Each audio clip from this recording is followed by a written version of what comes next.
வணக்கம் ஃப்ரெண்ட்ஸ், பாண்டியன் ஸ்டோரோட வர வார ப்ரோமோ வந்திருக்கு. என்ன நடக்குதுன்னு பார்க்கலாம். ரொம்ப நாளா ஆட்டம் காட்டிட்டு இருந்த மயில் சிக்க போகுதுன்னு தோணுது. என்னதான் பொய்க்கு 10 மூடி போட்டு மூடி வச்சாலும் ஒரு நாள் உண்மை வெளியே வரதானே செய்யும். அப்படிதான் மயில் மாட்டிக்கிட்ட தருணமும் அதை தொடர்ந்து நடக்க போறதும் என்னங்கிறத இந்த எபிசோட்ல பார்க்கலாங்க. நம்மளுக்கெல்லாம் தீபாவளி முடிஞ்சு, தீபாவளிக்கு செஞ்ச பலகாரமும் முடிஞ்சு, பாத்திரத்தெல்லாம் கழுவி மறுபடி பரணியில கவுத்தாச்சு.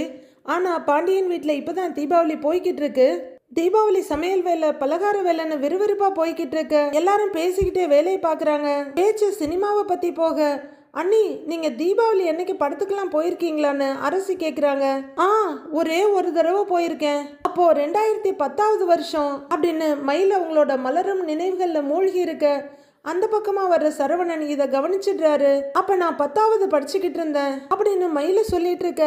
நம்மளோட மீனா சட்டை போட்டுன்னு கணக்கு போட்டு, அப்படின்னா உங்களுக்கு வயசு 30ஆன்னு கேட்குறாங்க. அவ்வளோதான். அதுவரையில கனவுலகத்தில் மிதந்துகிட்டு இருந்த மயில் சட்டுன்னு நினைவுலகத்துக்கு வந்து, ஐயோ இல்ல தப்பா சொல்லிட்டேன், நான் 2010ல் 5வது படிச்சுக்கிட்டு இருந்தேன் அப்படின்னு அதிர்ச்சியா பார்க்குற எல்லாரையும் சமாளிச்சிடுறாங்க மயில். மற்றவங்கெல்லாம் சரின்னு நம்பினாலும் சரவணை நம்புறதுக்கு தயாரா இல்லை. என்ன மயில் புழுகு மூட்டை இல்லை, புழுகு குடோன். அதனால அவரு உன்னோட ஆதார் கார்டு எங்கன்னு கேட்குறாரு. எப்படியும் சர்டிஃபிகேட் கேட்டால் வராது, அது தொலைஞ்சு போச்சுன்னு முன்னாடியே முடிச்சிட்டாங்க. அதனால அவர் ஆதார் கார்டை கேட்க மயில் உடனே பரபரப்பா, தலைக்கு மேலே வேலை கிடக்கு, உங்களுக்கு இப்போ இதுதான் முக்கியமா, நான் உங்களுக்கு அப்புறமா எடுத்து தரேன்னு அந்த இடத்துல இருந்து எஸ்கேப் ஆயிடுறாங்க.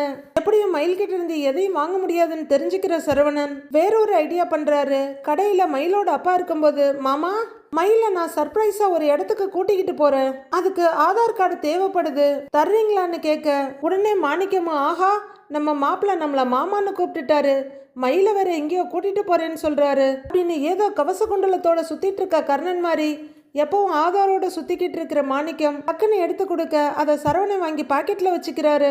மயில் எவ்வளவோ நாளா மறைச்சு வச்சு ஆடிக்கிட்டு இருந்த நாடகம் இப்ப அம்பலத்துக்கு வந்தாச்சு. மயிலோட வண்டவாளெல்லாம் தண்டவாளத்துல ஏற போகுதா அப்படின்றத பார்க்கலாம் ஃப்ரெண்ட்ஸ். ஏன்னா கடையை விட்டு வெளியே வர்ற சரவணன் ஆதார் கார்டு எடுத்து பார்க்க மயிலோட உண்மையான டேட் ஆஃப் பர்த் அதுல இருக்கு. தன்னை விட மயில் பெருசுன்னு தெரிஞ்சுக்கிறோட சரவணனோட அதிர்ச்சிக்கு அளவே இல்லாம போய்கிட்டு இருக்கு. அடுத்தடுத்து என்ன நடக்க போகுதுன்னு பார்க்கலாம் ஃப்ரெண்ட்ஸ்.